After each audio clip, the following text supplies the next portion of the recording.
You're probably wondering how a man of such stature, such power, such elegance has ended up in a place like this, killing himself alone in his brand new home's backyard, which he hasn't even had the pleasure of spending a weekend in. I'm Clyde, and I moved into this house a little over 24 hours ago. The women I interacted with in these last 24 hours have cost me my life.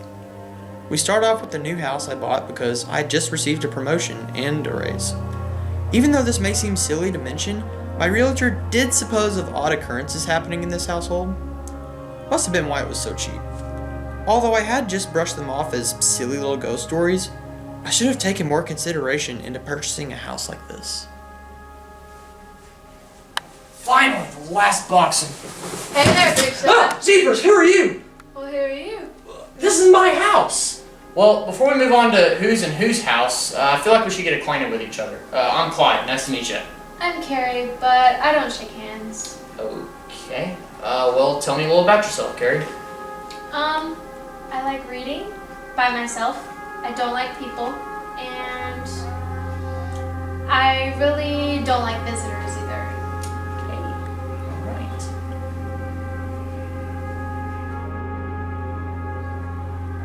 If you don't mind me asking, why are you in my house? Well, you see, I've owned this house for a very long time, and I intend to keep it that way. But I paid for this house. Well, money might not be the price I paid for this house, but I paid for it. Okay. Now, I have a question for you. Why are you wearing that? Well, every businessman wears a suit. Businessmen in my day didn't wear suits like that. Well, what did they wear?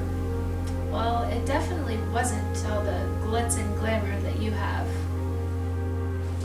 Okay. I'm gonna ask again because I never got an answer.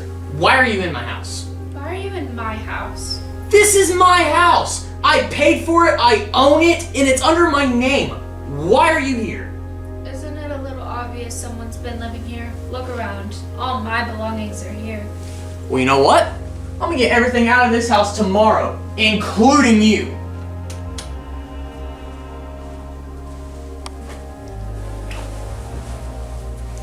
You know, the least you could do is just turn that light off so I could at least get some shut-eye. Gladly. Where did you go? What the heck?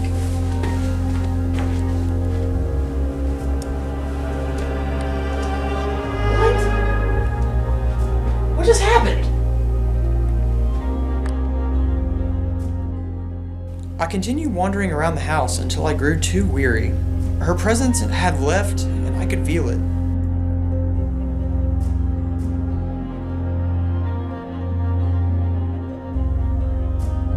I decided it was better to get some sleep and continue my search in the morning.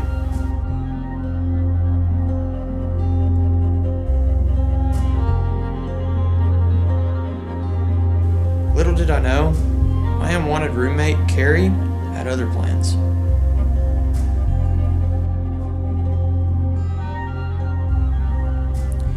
In morning light, I had awoken with such a strange feeling overcoming me. I could feel that she had not disappeared at all. She had encompassed her spirit inside of me. I had been moved from my place of slumber to my backyard tree where a rope was eagerly awaiting my neck.